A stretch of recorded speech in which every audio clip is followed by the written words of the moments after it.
एक बार एक साधु जंगल में तपस्या कर रहे थे। वे कई दिनों से लगातार एक पेड़ के नीचे बैठ के तपस्या कर रहे थे। तभी वहाँ पर पानी की बाढ़ आ जाती है। सब लोग भागने लगते हैं, लेकिन साधु को इसकी भनक तक नहीं थी। तभी एक आदमी ने अचानक साधु को देखा। उसने कहा, हे साधु, मैं आपको सावधान कर रहा हूँ, लेकिन यहाँ पर बाढ़ आ चुकी है। आपको यहाँ से तुरंत ही निकलना चाहिए। साधु अपनी तपस्या में मग्न थे। उन्होंने ये सब सुनने के बाद कहा, हे बालक, तुम यहाँ से निकल जाओ, मुझे ईश्वर बचा लेगा। देखते ही देखते पानी और बढ़ने लगा।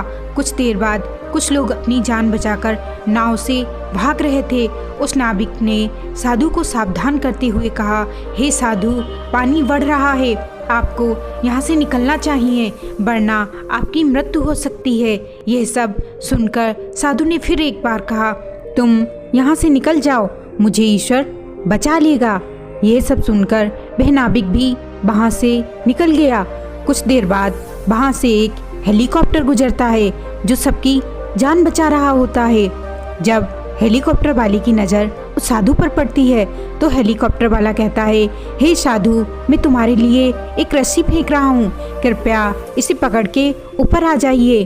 तब साधु बिना कुछ सोचे समझे कहता है कि तुम यहाँ से निकल जाओ, मुझे ईश्वर बचा लेगा। इतना सुनकर वो हेलीकॉप्टर वाला भी वहाँ से निकल जाता है। कुछ देर बाद पानी का बहाव और भी बढ़ता है और देखते ही देखते साधु की मृत्यु हो जाती है। मृत्यु के बाद जब साधु भगवान के घर पहुँचता है, कहता है, हे ईश्वर, मैं तो कई दिनों से आपकी तपस्या में लीन था, फिर आपने मुझे ये कैसा दंड दिया है।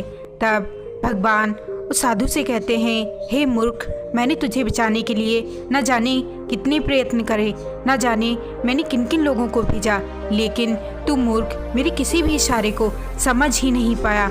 मैंने तुझे बचने के लिए कितने मौके दिए, लेकिन तूने मेरे हर मौके को गवा दिया। दोस्तों, इस कहानी से हमें ये सीख मिलती है कि ईश्वर स्वयं ही नहीं आते हमें बचाने, लेकिन वो किसी न किसी को अपने रूप में भेजते रहते हैं।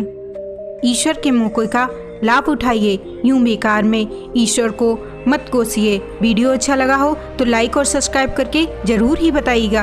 तब तक के लिए जय हिंद, जय भारत।